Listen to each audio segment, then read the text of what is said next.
हाँ, बताओ equivalent weight का कल फॉर्मूला बताया था मैंने, क्या होता है? रिवीजन नहीं किया ना? हाँ, चलो देखो बेटा, इक्विवेलेंट वेट क्या होता है, हमें ये नहीं पता करना है कि क्या होता है, हमें सिर्फ फॉर्मूला निकालना है क्योंकि इक्विवेलेंट वेट का यूज होगा उसमें। ठीक है, तो देखो बेटा, इक्विवेलेंट वेट यानी इसको हम क्या कहते हैं,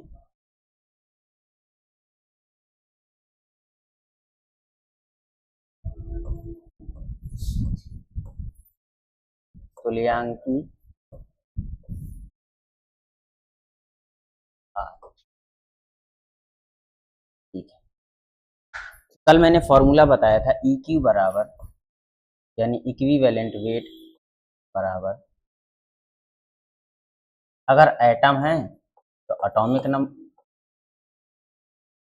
वेट आ जाएगा, एटॉमिक वेट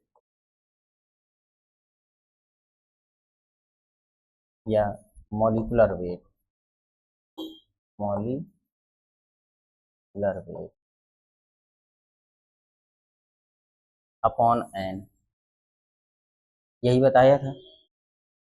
अब ये बताया था मैंने कि एन क्या है बेटा, एन क्या होता है यहाँ पर। हाँ, एन सिर्फ वैलेंसी नहीं होता है, एन वैलेंसी भी होता है। वैलेंसी कब होगा, अगर कोई एटम दिया है तो एटम की वैलेंसी होगी, और अगर कोई एसिड दिया है, जैसे कंपाउंड दिया हो कोई, तो कंपाउंड या तो एसिड हो सकता है, या तो बेस हो सकता है, या तो सॉल्ट हो सकता है। तो अगर हमारे पास कंपाउंड एसिड है तो एसिड की बेसिसिटी होती है, और डिपेंड किस पर करती है कि कितनी उसकी बेसिसिटी है, इस चीज पर डिपेंड करती है कि वो कितने H प्लस रिलीज कर रहा है। कोई एसिड जितने H प्लस रिलीज करेगा उतनी ही उसकी क्या होगी, एसिडिटी होगी, और कोई बेस जितने OH माइनस रिलीज करेगा एक्वस सॉल्यूशन में, उसकी उतनी ही क्या होगी, एसिडिटी होगी। समझ में आ गया, बेसिसिटी एसिडिटी। और सॉल्ट है तो सॉल्ट में कितने आयन हैं, ये डिपेंड करेगा कि उस पर कितने चार्ज हैं, जितने चार्ज होगा उसकी यानी एन की वैल्यू उसमें उतनी ही होगी। तो अगर हम बेटा, कल एसिड बता दिया था मैंने, आज देखो बेस देख लेते हैं। तो हमारे पास अगर बेस है और बेस में क्या होगी, एसिडिटी होगी।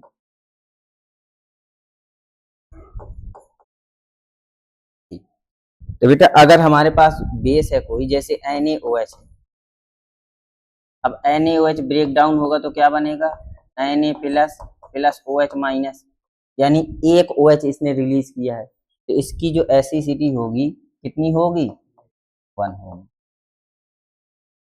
इसके बाद अगर हमारे पास आ जाए KOH, तो KOH का मतलब क्या है, K plus plus OH minus, इसकी भी एक हो जाएगी। BaOH का होल ट्वाइस, तो Ba double plus plus OH, नहीं ऐसे नहीं होगा, 2OH माइनस। ठीक, समझ में आ गया, कितने OH रिलीज किए इसने, 2 OH रिलीज किए हैं, तो जितने OH रिलीज करेगा उतनी उसकी एसिडिटी। क्लियर हो गया। अब बेटा अगर हमारे पास सॉल्ट हो, क्या हो, सॉल्ट हो, तो सॉल्ट में क्या होगी, सॉल्ट में चार्ज कितने उस पर चार्ज, जैसे फॉर एग्जांपल हम एक ले लें NaCl, NaCl ले लिया, तो ये हो जाएगा Na plus plus Cl minus. अब हमें या तो प्लस वाला चार्ज लेना है या तो माइनस वाला चार्ज लेना है, तो कोई भी एक ले लो, प्लस वाला ले लो या माइनस वाला, प्लस वाला ही ले लेना। तो इस पर चार्ज कितने हैं प्लस के, एक चार्ज है, तो इस पर एन की वैल्यू कितनी हो जाएगी, एक हो जाएगी। और अगर हम यहाँ ले लें BaCl2 ले लें, तो इस पर आ जाएगा Ba double plus plus 2Cl minus, तो इस पर कितने प्लस हैं, 2 प्लस हैं, अच्छा माइनस भी 2 ही हैं, 2 Cl है ना बेटा माइनस के, तो 2 माइनस हो गए, तो इस पर भी n की वैल्यू कितनी हो गई, 2 हो गई। Ca, या फिर आप ये भी ले सकते हैं AlCl3, तो इस पर कितना हो जाएगा, Al3 plus plus 3Cl minus. Clear हो गया, इस पर कितने हो गए, 3 हो गया इसका आंसर। तो n की वैल्यू फाइंड करना आ गया ना हमें, और मोलिकुलर वेट तो आप लोग फाइंड कर लेते हैं, नहीं निकाल पाते हैं मोलिकुलर वेट। हाँ, जैसे एटॉमिक वेट, अगर मोलिकुलर वेट हमें निकालना है तो मॉलिक्यूल में क्या होते हैं, एटम होते हैं, तो एटॉमिक वेट निकाल करके सबको ऐड कर देना है हमें। ठीक, नहीं समझ में आया? जैसे हमें NaOH का अगर हमें मॉलिकुलर वेट निकालना हो, तो सोडियम का कितना होता है बेटा, 23, प्लस ऑक्सीजन का कितना होगा, 16, प्लस हाइड्रोजन का कितना होगा, 1, तो कितना हो गया, 23 प्लस 1 24, और 16 40 आ गया। इसका जो मॉलिकुलर वेट आ गया वो कितना आ गया, 40 आ गया। हाँ, तो एटॉमिक वेट हमें निकालने होते हैं, एटॉमिक वेट निकाल करके, फॉर एग्जांपल जैसे हम कह दें कि क्लास किससे मिलकर बनती है, स्टूडेंट्स से, नंबर ऑफ स्टूडेंट से मिलकर बनती है। अगर हमें पूरी क्लास का वेट निकालना हो तो क्या करेंगे, एक एक स्टूडेंट का वेट मीजर करेंगे और सबको ऐड कर देंगे तो पूरी क्लास का आ जाएगा। ऐसे ही मॉलिक्यूल किससे मिलकर बना है, एटम से मिलकर बना है। किससे मिलकर बना है, एटम से। तो हमें एक एक एटम का निकाल लेना है, ठीक, और एक एक एटम का निकाल करके हम सबको ऐड कर देंगे तो पूरे मॉलिक्यूल का एटॉमिक वेट आ जाएगा। क्लियर? चलो इसको नोट करो जल्दी से।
नोट हो गया ना?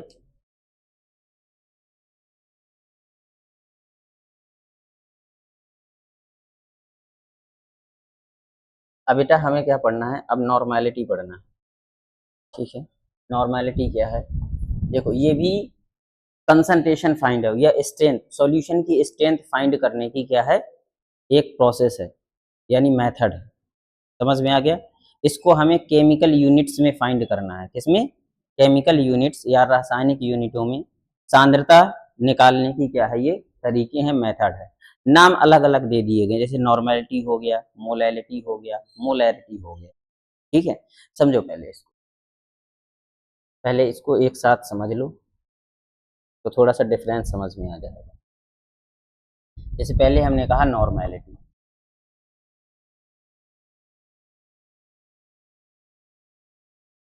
इसके बाद हमारे पास आता है मोलैरिटी। मोलैरिटी फिर है मोलैलिटी।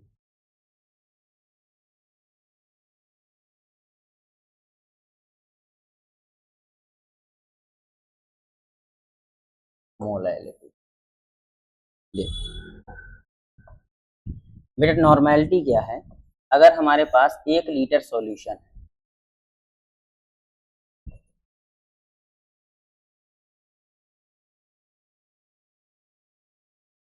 1 लीटर सॉल्यूशन है और इस 1 लीटर सॉल्यूशन में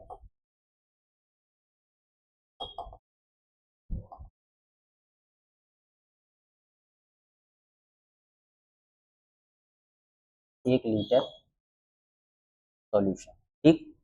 इस 1 लीटर सॉल्यूशन में सॉल्यूट कितना है?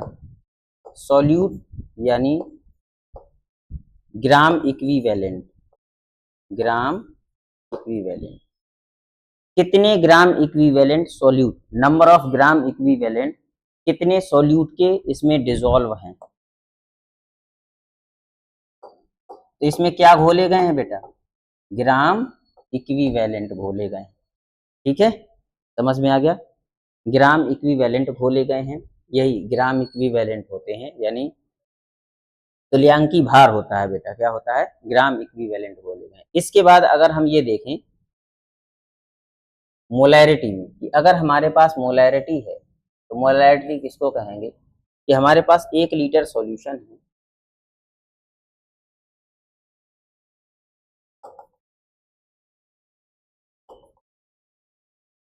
इसी को हम ग्राम तुल्यांक भी कहते हैं बेटा, ठीक है, याद रखना, ग्राम तुल्यांक। यानी 1 लीटर सॉल्यूशन में विलेय के कितने ग्राम तुल्यांक घुले हैं, विलेय के कितने ग्राम इक्विवेलेंट घुले हैं। अब इसमें क्या होगा कि इसी 1 लीटर सॉल्यूशन में बेटा, ये जो हमारे पास 1 लीटर सॉल्यूशन है, इसी 1 लीटर सॉल्यूशन में जो हमारा सॉल्यूट है, सॉल्यूट के नंबर ऑफ मोल्स कितने घुले हैं? क्या घुले हैं? Number of moles. यानी जब हम सॉल्यूट को किस में घोलते हैं बेटा? मोल में घोलते हैं। किसमें?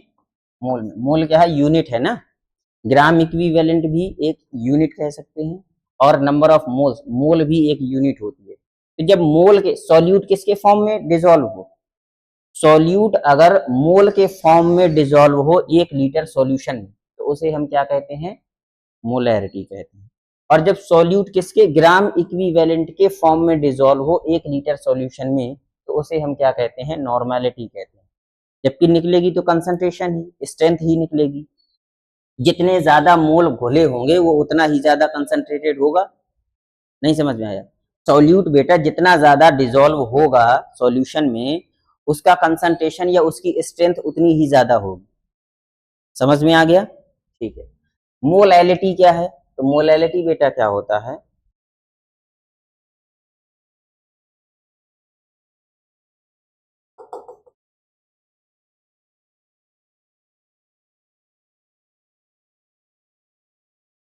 मोलैलिटी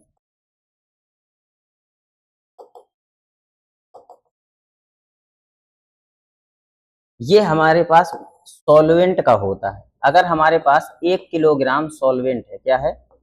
1 किलोग्राम सॉल्वेंट है, तो 1 किलोग्राम सॉल्वेंट में कितने नंबर ऑफ मोल्स हम डिसॉल्व कर सकते हैं?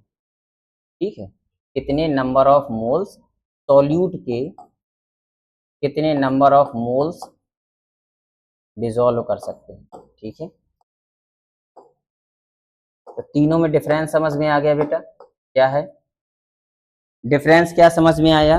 अच्छा, एक चीज और, मान लो जैसे पेट्रोल होगा या फिर डीजल होगा, ठीक है, केरोसिन ऑयल हो गया, पानी हो गया, तो इनमें अगर हम सॉल्यूट अलग अलग मिलाएं तो इनमें जो सॉल्युबिलिटी है इनकी या जो स्ट्रेंथ है अलग अलग होगी।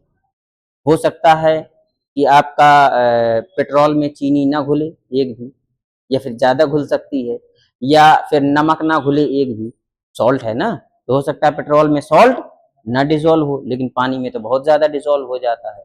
जैसे अगर हम चीनी अल्कोहल में डिजोल्व करनी है तो अल्कोहल में हो सकता है चीनी कम डिजोल्व हो और वाटर में चीनी ज्यादा डिजोल्व हो। इसका मतलब है जैसे 1 लीटर अल्कोहल ले लिया और 1 लीटर हमने क्या ले लिया, पानी ले लिया, तो अब 1 लीटर पानी में हमें चीनी घोलना है और 1 लीटर पानी में ही हमें, सॉरी 1 लीटर अल्कोहल में हमें चीनी घोलना है।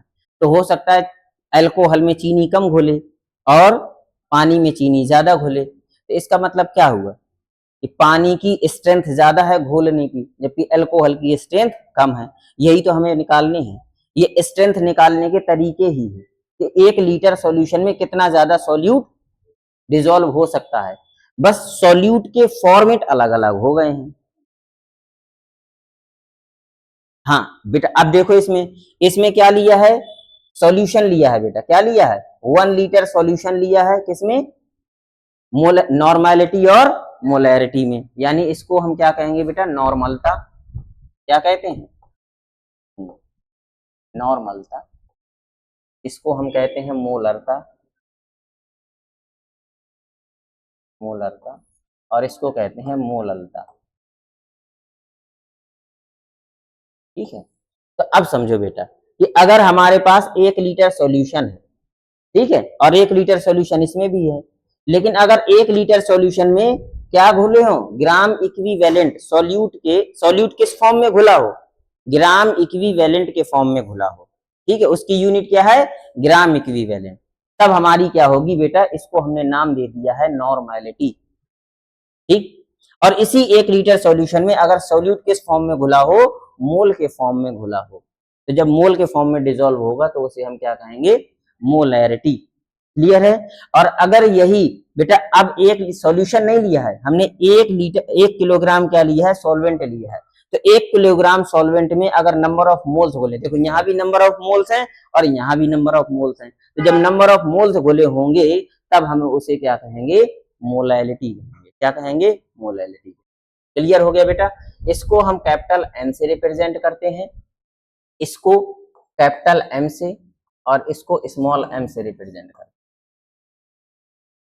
समझ में आ गया, क्या इसमें कोई समस्या है, ठीक है। इन तीनों को आप बना लीजिए ताकि कंपेयर कर सकें आप, ठीक है, कंपेयर करने में आसान रहेगा, क्योंकि अगर अलग अलग पढ़ाता तो थोड़ा सा कंफ्यूजन हो जाती, एक साथ तीनों को, तीनों टॉपिक बेटा अलग अलग हैं, अभी एक साथ इसलिए बता दिया है ताकि आप लोग कंपेयर कर सकें। क्या, नहीं नहीं नहीं, ये स्ट्रेंथ के अंदर इक्विवेलेंट वेट तो अलग एक टॉपिक हो गया, ठीक है, वो हटा दो। इसका यूज अभी नॉर्मेलिटी जब पढ़ाऊंगा तब नॉर्मेलिटी में आएगा, क्योंकि ग्राम इक्विवेलेंट इक्वल्स टू होता है atomic weight upon equivalent wait, तो वहां यूज होगा इक्विवेलेंट वेट का, ठीक, इस वजह से मुझे बताना पड़ा।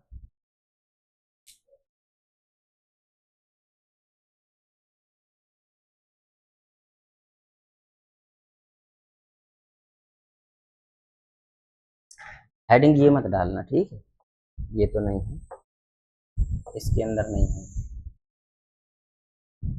ये अलग एक टॉपिक।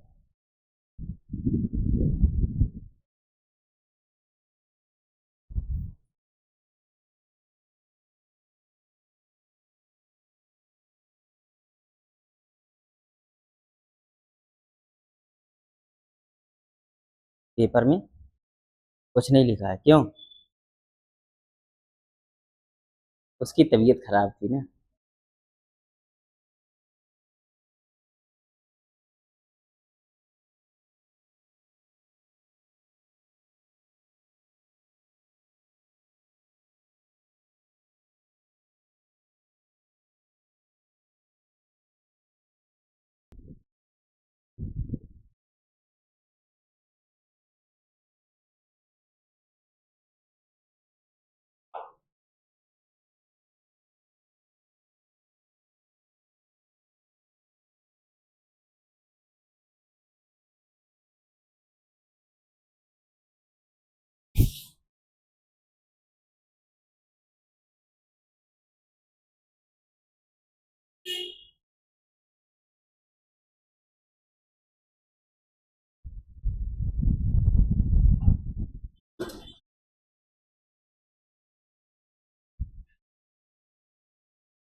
नोट हो गया बेटा? ठीक है। अब ये बताओ, चलो एक दो एग्जांपल हम देख लें ग्राम इक्विवेलेंट वेट निकालने के, ठीक है। तो जैसे हमें मान लो H2SO4 का ग्राम इक्विवेलेंट वेट निकालना है, H2SO4 कैसे निकालेंगे बेटा? अगर हमें H2SO4 का निकालना है, चलो कर लोगे बेटा? एक बताए दे रहे हैं, देखो बेटा ये क्या है। अच्छा, अगर हमें इक्विवेलेंट वेट निकालना है तो इक्विवेलेंट वेट निकालने के लिए क्या होना चाहिए? मॉलिक्यूल है, तो मॉलिक्यूलर वेट हो जाएगा, मॉलिक्यूलर वेट अपॉन एन, होगा कि नहीं होगा? यही होगा। मॉलिक्यूल क्या है हमारे पास? H2SO4 है, तो weight of H2SO4 upon N हो जाएगा। अब बेटा ये बताओ H2SO4 का कैसे निकालेंगे हम? हाइड्रोजन का कितना होता है बेटा? 1 होता है। कितने हाइड्रोजन है? 2 है, तो 2 से मल्टीप्लाई कर दो, प्लस सल्फर का कितना होता है? 32 होता है बेटा। कितना होता है? 32 होता है, प्लस ऑक्सीजन का 16 होता है कितने ऑक्सीजन? 4 है, तो 4 से मल्टीप्लाई कर दो। एन कैसे पता चलेगा? एन अभी निकालना बताया था मैंने बेटा। एन क्या है? इसकी बेसिसिटी है। क्या है? इसकी बेसिसिटी है। तो बेटा इसमें कितने एच रिलीज होंगे? 2H plus plus SO4 double minus. इसकी जो बेसिसिटी है वो कितनी आ गई? 2 आ गई। इसका मतलब है n इक्वल्स टू कितना आ गया? n इक्वल्स टू हमारा आ गया 2। नहीं समझ में आया? कल बताया था ना H2SO4 का, कल बताया था बेटा मैंने कि जो H2SO4 है, H2SO4 को अगर हम ब्रेक करें तो ये कैसे आएगा? H plus plus HSO4 minus, फिर HSO4 माइनस को जब हम ब्रेक डाउन करते हैं दोबारा रिलीज होगा H plus plus SO4 double minus. होता है कि नहीं होता है? अब देखो ये लेफ्ट में है, ये राइट में है, कैंसिल आउट हो गया। तो ये इसको जब हम करेंगे, ऐड करेंगे, तो कितने H मिले? 2H plus plus SO4 double, मिलेगा कि नहीं मिलेगा? तो कितने H रिलीज किए बेटा? 2H रिलीज किए। यही तो इसकी बेसिसिटी है, तो n इक्वल टू कितना हो जाएगा? 2 हो जाएगा। और अभी यही तो बताया है। हाँ बेटा, जितने H वो रिलीज कर सके, ठीक। हाँ हाइट, ये एसिड के बेस पर है। अगर हमारे पास एसिड है बेटा तो एसिड होगा, जैसे HCl है, HCl कितने एसिड रिलीज करेगा? एक, 1 plus H plus Cl minus. तो इसका जो n इक्वल टू कितना हो जाएगा? 1 हो जाएगा। कितना हो जाएगा? 1 हो जाएगा। जैसे हमारे पास हो HNO3 हो, क्या हो? HNO3, तो HNO3 कितने रिलीज करेगा? H plus plus NO3 minus हो गया, तो कितने n इक्वल्स टू 1 हो गया। इसके लिए हमारे पास मान लो CH3 C डबल OH होगा, कल रिवाइज नहीं किया ना आपने, इसी वजह से है। तो यहाँ से कितना हो जाएगा? ये ब्रेक डाउन होगा तो CH3 C double O minus plus H plus कितने H रिलीज हुए? एक H, तो एक H रिलीज हुआ, तो n इक्वल टू कितना हो गया? इसके लिए 1 हो गया। समझ आया? तो कोई एसिड है जितने H रिलीज करता है उसकी जो n की वैल्यू होगी वो उतनी ही होगी, यानी उसकी बेसिसिटी उतनी ही होगी। समझ में आ गया? ठीक है।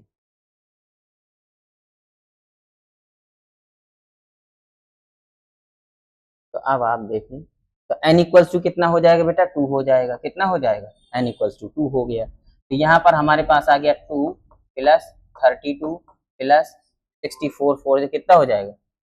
64 हो जाएगा अपॉन 2। अच्छा, इसको आसान तरीके से हमें अगर कैलकुलेट करना है तो क्या हो जाएगा? देखो दो तरीके हैं हमारे पास, या तो इसको पहले ऐड करें फिर डिवाइड करें, होगा कि नहीं होगा? या तो फिर हम क्या कर सकते हैं, देखो 2 से ये भी कैंसिल आउट हो जाएगा, वन बार वन टाइम में ये 16 और ये कितना हो गया? 32 हो गया। ऐड करो कितना हो जाएगा? 49। इसका मतलब है कि ये जो इक्विवेलेंट वेट है H2SO4 का वो कितना है? 49। कितना है? 49। समझ में आया? मान लो हमें NaOH का निकालना हो, दूसरे एग्जांपल ले लो आप। NaOH का हमें इक्विवेलेंट वेट निकालना है, तो इक्विवेलेंट वेट इक्वल्स टू क्या हो जाएगा बेटा? NaOH का मॉलिक्यूलर वेट हो जाएगा अपॉन n हो जाएगा। हो जाएगा कि नहीं हो जाएगा? तो Na का कितना होता है बेटा? 23 होता है। कितना होता है? 23 प्लस ऑक्सीजन का 16 होता है, प्लस हाइड्रोजन का 1 होता है। इसके लिए n की वैल्यू कितनी होगी बताओ बेटा? Na प्लस OH माइनस, क्योंकि बेस है तो बेस के लिए हमें OH देखने पड़ेंगे, तो इसके लिए 1 हो गया। कितना हो गया ये बेटा हो जाएगा, हाँ 23 और 1 24 हो गया, और 16 40 हो गया। 40/1 इक्वल्स टू 40। तो इसके लिए इक्विवेलेंट वेट की वैल्यू कितनी आ गई, 40 आ गई। क्लियर हो गया बेटा। अगर हम CH3COOH का निकालें बेटा, ये भी निकाल लो आप, तो ये नोट कर लेना, CH3COOH हो गया। तो इसका निकालें तो कितना हो जाएगा, इक्विवेलेंट दिख रहा है बेटा आपको, इक्विवेलेंट वेट इक्वल टू कितना हो जाएगा, CH3 molecular weight of CH3COOH upon n हो जाएगा। तो इस कार्बन कितना होता है, कार्बन का हो गया 12 प्लस हाइड्रोजन का 1 इंटू 3 प्लस फिर कार्बन है तो 12 हो गया। आप एक साथ भी लिख सकते हैं, 2 कार्बन थे ना, तो एक साथ भी कार्बन की लिख सकते थे, कार्बन में 12 इंटू 2 कर सकते थे। फिर हमारे पास ऑक्सीजन कितने हैं, 2 है ना, तो 1 इंटू 2 प्लस हाइड्रोजन कितने हैं, 1। ठीक है, अपॉन n कैसे निकालेंगे, अभी बताया था ना 1 आएगा, इसका 1 हो गया। तो यहाँ से आ जाएगा 12 plus 3 plus 12 plus 22 plus 1 upon 1। ठीक, यहाँ से आ जाएगा आपका बेटा, अब ऐड करो 12 और 12 24 हो गया, 24 और 4 28 हो गया, हो गया 28 और 28 प्लस 32 कितना आ जाएगा, 60/1। इसका आंसर आ जाएगा 60। समझ आया नहीं आया, ठीक, इनको नोट कर लो बेटा, हेडिंग लिख लेना, कैलकुलेट द इक्विवेलेंट वेट। ठीक है, कैलकुलेट द इक्विवेलेंट वेट, और ये तीनों एग्जांपल आप लोग नोट कर लीजिए।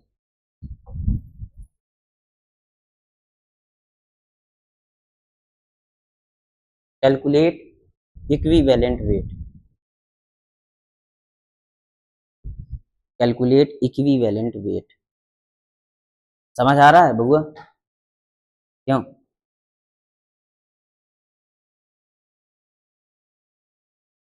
ये हैं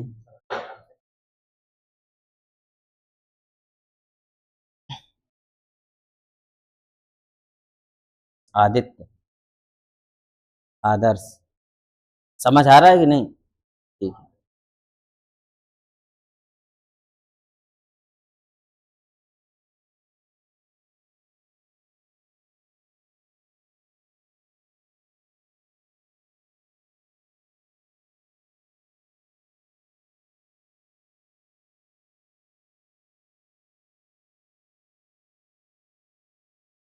ठीक है, वैसे लाइट अगर ना भी रहे ना तो काम चल जाता है।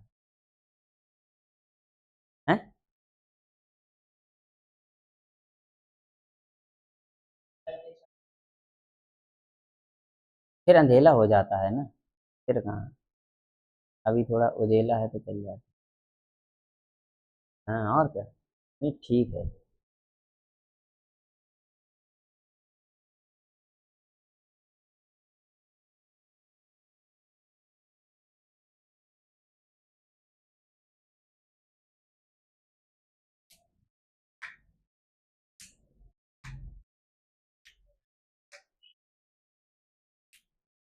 दामोदर नगर और करही का एरिया बढ़िया है, लाइट नहीं जाती है। दामोदर नगर में सबसे बढ़िया लाइट है। हम्म? नहीं ऐसा नहीं है। हम्म,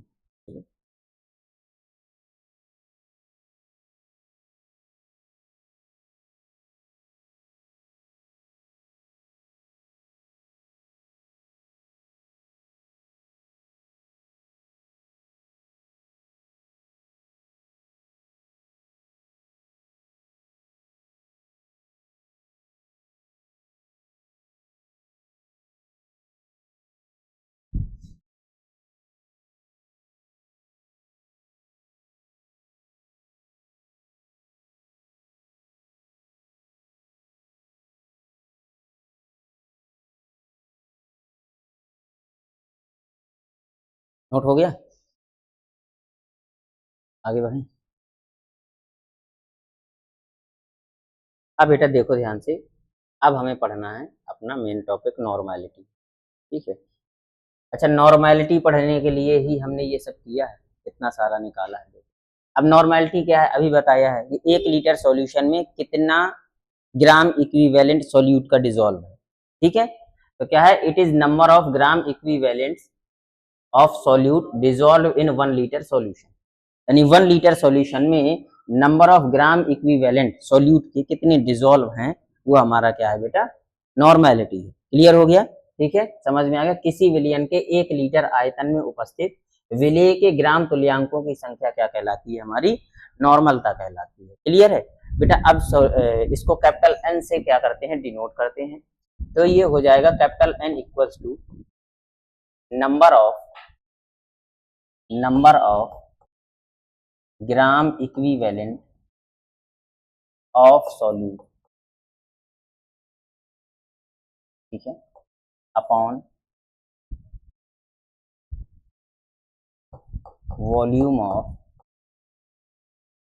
सॉल्यूशन। वॉल्यूम ऑफ सॉल्यूशन, और वॉल्यूम ऑफ सॉल्यूशन किस में लेना है बेटा, लीटर में लेना है। किस में लेना है, लीटर में, क्योंकि 1 लीटर है। अब बेटा एक चीज और याद रखना कि अगर हम, ये तो फॉर्मूला हो गया ना, अब अगर इसको हम थोड़ा सा और सॉल्व करें, यहाँ लिखेंगे since gram equivalent equals to होता है weight upon equivalent weight. Equivalent weight, ठीक है, क्या होता है, वेट अपॉन इक्विवेलेंट वेट होता है। समझ में आ गया? तो बेटा ये वेट किसका है, ये नंबर सॉल्यूट के है ना, किसका है बेटा, ग्राम इक्विवेलेंट किसके हैं, सॉल्यूट के हैं। तो वेट किसका होगा, सॉल्यूट का होगा। समझ में आ गया? सॉल्यूट का वेट होगा और इक्विवेलेंट वेट भी किसका होगा, सॉल्यूट का ही होगा। होगा कि नहीं होगा? क्योंकि यहाँ पर हमने जो ग्राम, नंबर ऑफ ग्राम इक्विवेलेंट लिए वो किसके लिए हैं बेटा, सॉल्यूट के लिए हैं। समझ में आ गया? तो इसके लिए क्या होगा, वेट भी किसका होगा, सॉल्यूट का, और हमारा इक्विवेलेंट वेट भी किसका होगा, सॉल्यूट का। समझ में आ गया? तो अब हम इस पर रख सकते हैं बेटा कि वेट ऑफ, अब इसकी जगह बेटा, इसकी जगह हम क्या रख दें, इसकी जगह हम ये रख सकते हैं, नहीं रख सकते हैं?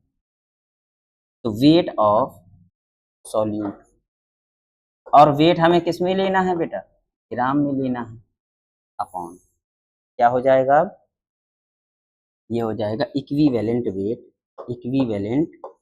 वेट इनटू, और ये तो पहले से है वॉल्यूम ऑफ सॉल्यूशन, तो यहाँ हो जाएगा वॉल्यूम ऑफ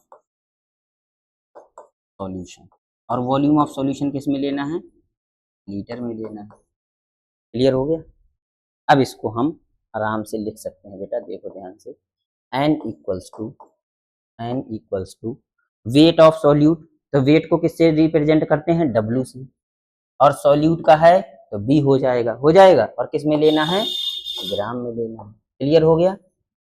अब इक्विवेलेंट वेट, तो EQ हो जाएगा बेटा, क्या हो जाएगा, EQ हो जाएगा, equivalent weight into volume of solution. तो सॉल्यूशन का है तो V, वॉल्यूम V हो गया, और सॉल्यूशन है तो T हो जाएगा। किस में लेना है, लीटर में लेना है बेटा, किस में लेना है, लीटर में लेना है। ये हमारा फॉर्मूला निकल के आ जाता है। ठीक है, ये हमारा फॉर्मूला आ जाता है।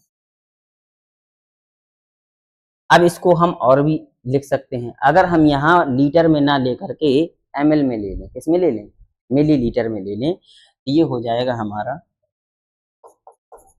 n इक्वल्स टू WB ग्राम में अपॉन EQ इंटू VT। अगर इसको ml में लेंगे तो हमें 1000 से क्या करना पड़ेगा, मल्टीप्लाई करना पड़ेगा। नहीं समझ में आया बेटा? अब तो कन्वर्ट हो गया ना, 1000 से मल्टीप्लाई कर दिया तो ml में चेंज हो गया। ठीक है, और अगर आपको डायरेक्ट लगाना है तो पहले उसको कन्वर्ट कर लो आप, तो ये वाला आप फॉर्मूला लगा दें। और अगर पहले नहीं कन्वर्ट करना है तो 1000 यहाँ ml लिख करके, ml में वैल्यू पुट करके 1000 से मल्टीप्लाई कर देंगे। ठीक है, तो आप दोनों फॉर्मूलों का यूज कर सकते हैं। समझ में आ गया?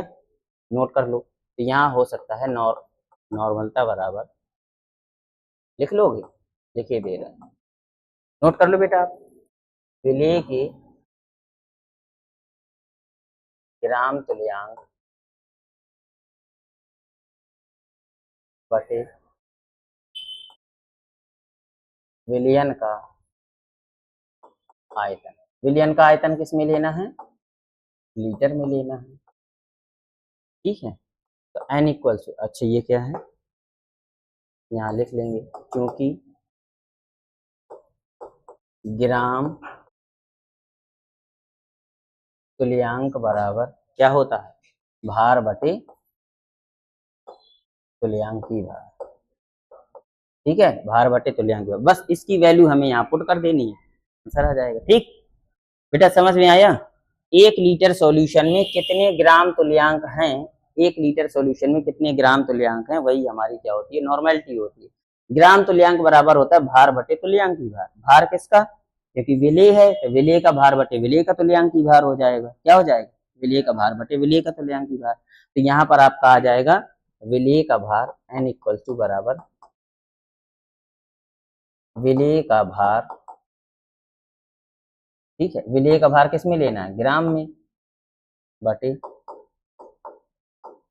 विलेय का तुल्यांकी भार और गुणे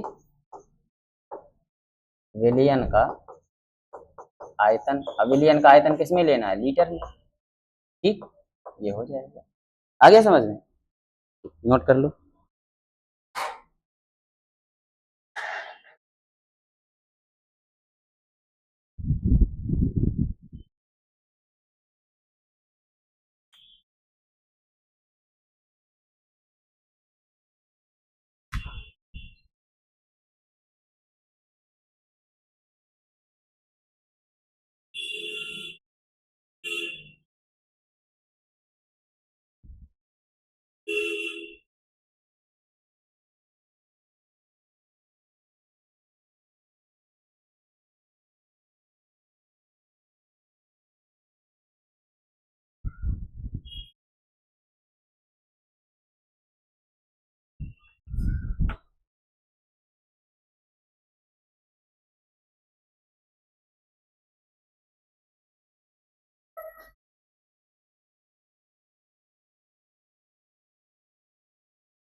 आज फिजिक्स वाले नहीं आए थे क्या सर?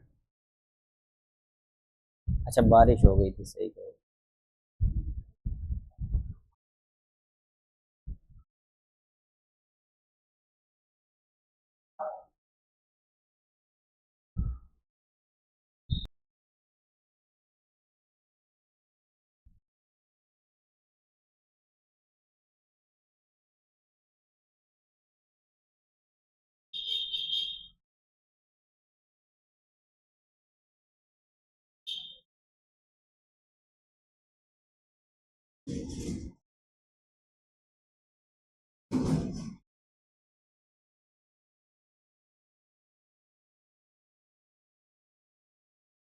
नोट हो गया?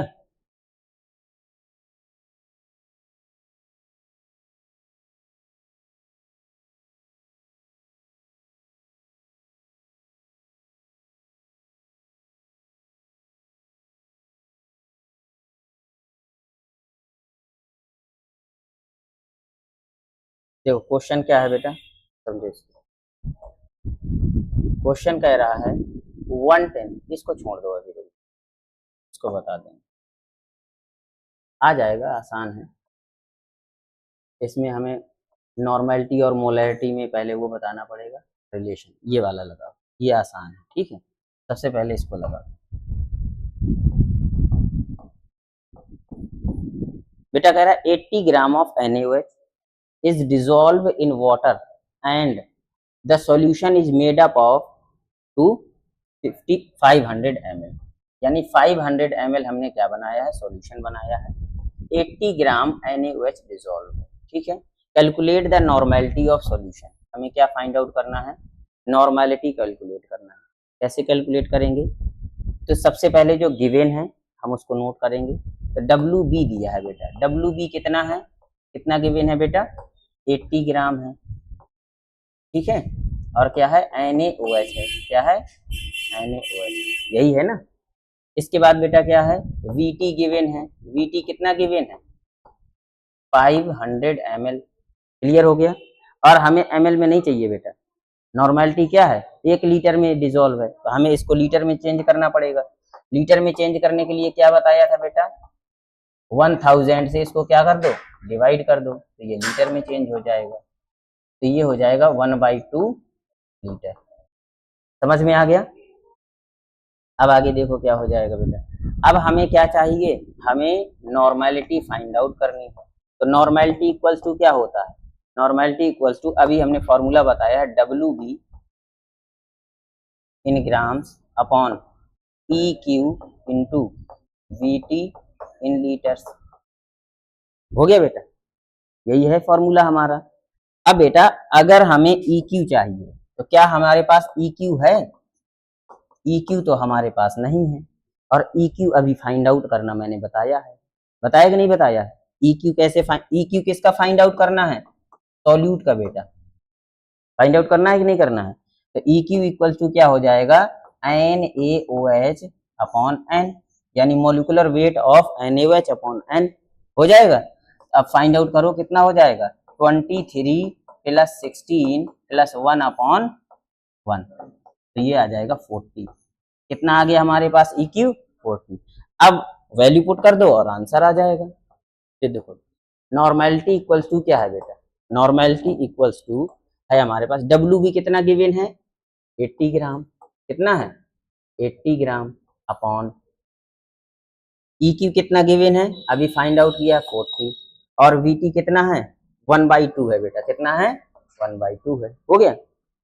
अब यहाँ से क्या हो जाएगा, 2 ऊपर चला जाएगा, तो N equals to 80 into 2 upon 40, 40 से 2 टाइम में, और ये आ गया 4। नॉर्मेलिटी कितनी आ गई, क्लियर हो गया।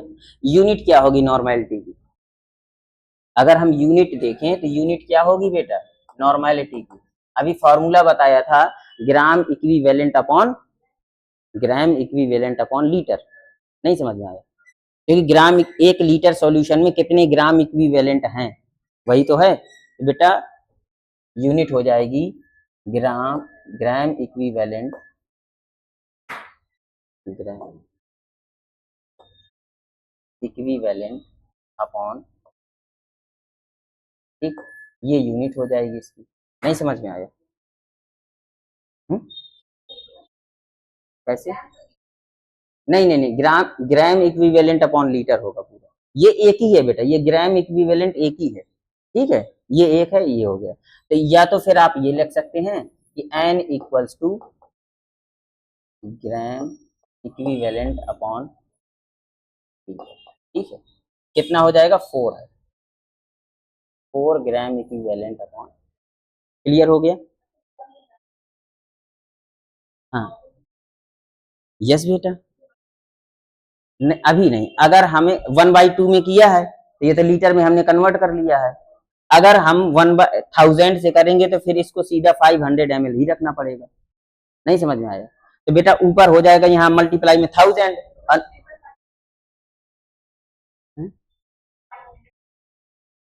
हाँ तब 1000 से मल्टीप्लाई, जैसे इधर देखो बेटा, हम 500 ml यहाँ रख देंगे और 1000 से मल्टीप्लाई कर देंगे, तो 500 से ये 2 टाइम में डिवाइड होगा, तो यहाँ भी तो वही आया है 2 टाइम में ऊपर चला, ठीक है। आप दोनों में कर सकते हैं।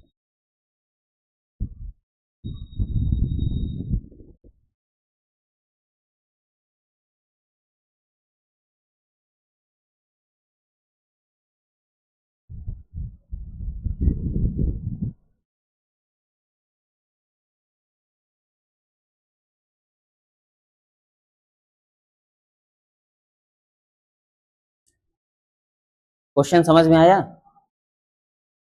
सिर्फ हाँ नहीं कहना है, नहीं आ रहा है समझ में तो पूछ सकते हो, ठीक है, ये नहीं कि बस बगल वाले को आ गया तो उसने हाँ कह दिया तो हाँ कह दिया।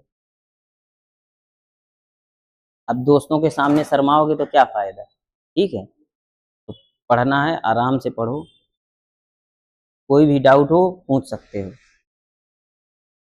मन में डाले रहोगे फिर और ज्यादा डाउट आएंगे, वो इकट्ठे हो जाएंगे, ठीक, परेशान ना हो।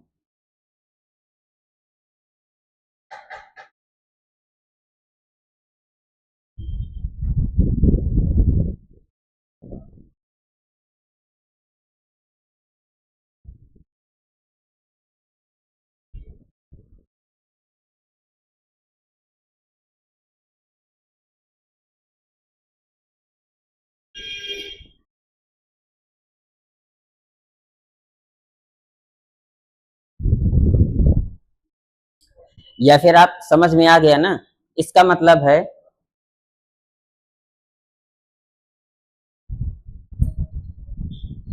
इसका मतलब क्या है बेटा, इसका मतलब है कि 1 लीटर सॉल्यूशन में, बेटा ध्यान से समझो, 1 लीटर सॉल्यूशन में 4 ग्राम इक्विवेलेंट हैं, डिजोल्व है। कितने ग्राम? 1 लीटर सॉल्यूशन में, यानी NaOH कितना है? 4 ग्राम इक्विवेलेंट, यूनिट है NaOH की कि 4 ग्राम NaOH डिजोल्व होगा। समझ में आ गया? किसके फॉर्म में? इक्विवेलेंट के फॉर्म में। क्लियर हो गया? हाँ,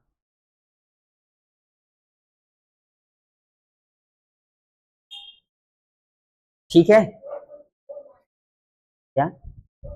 हाँ, 4 = 4n, n का मतलब है नॉर्मेलिटी, तो आप केवल n भी लिख सकते हैं, ठीक है। और n नहीं लिखना तो ग्राम इक्विवेलेंट अपॉन लीटर भी लिख सकते हैं। अब आपके पास एक दो क्वेश्चन मैं दे रहा हूं आपको, ठीक है, या फिर एक काम करूंगा, अभी मैं शाम को ये PDF भेज दूंगा, ठीक है, तो इसी से आप लोग नोट कर लीजिएगा।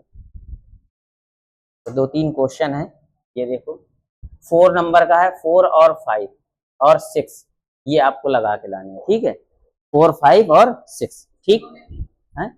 हाँ, ये नॉर्मेलिटी के ही है, ठीक है, ये नॉर्मेलिटी लिखी हुई है बेटा, सब में नॉर्मेलिटी के ही है। ये 4, 5 और 6 क्वेश्चन करके लाना, ठीक, ओके। क्या नंबर? ठीक है।